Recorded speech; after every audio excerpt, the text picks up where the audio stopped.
What if Samsung finally made a decision that would make Snapdragon fans genuinely excited? Well, according to a new report, the Galaxy S26 Ultra might ship with the Snapdragon 8 Elite Gen 5 worldwide.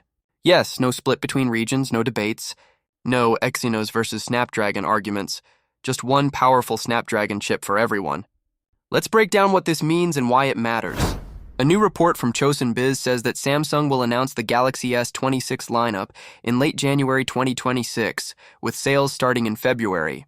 But the more interesting part is how Samsung is planning to divide the processors across the lineup. The Galaxy S26 and S26 Plus models are expected to use Samsung's own Exynos 2600 chip in most regions.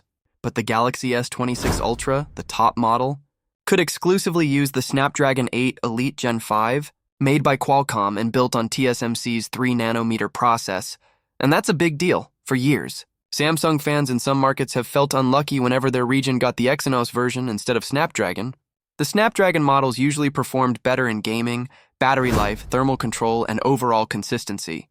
So, if Samsung really goes all Snapdragon for the S26 Ultra worldwide, it could finally solve one of the biggest complaints users have had for years.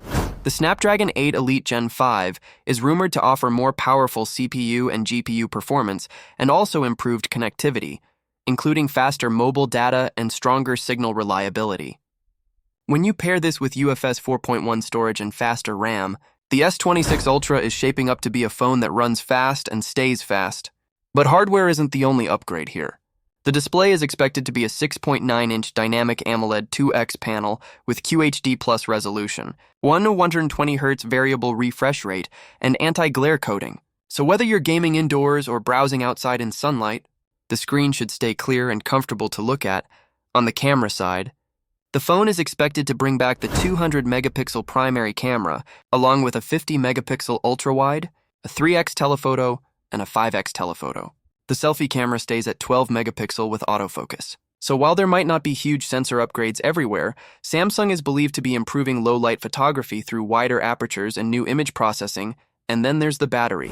We're still looking at 5,000 mAh, but now with 60-watt fast charging, finally faster than the older 45-watt that Samsung held on to for years. Plus, 15W QI2 wireless charging should help with easier alignment thanks to built-in magnets. You also still get the S Pen, stereo speakers, IP68 durability, and the in-display ultrasonic fingerprint reader. So overall, the Galaxy S26 Ultra seems to be focused on refinement. Same formula, but smoother, faster, and smarter. Now the real question is a global Snapdragon Ultra enough to make you consider upgrading? Tell me your answer in the comments, and if you enjoyed this breakdown, make sure to like the video and subscribe.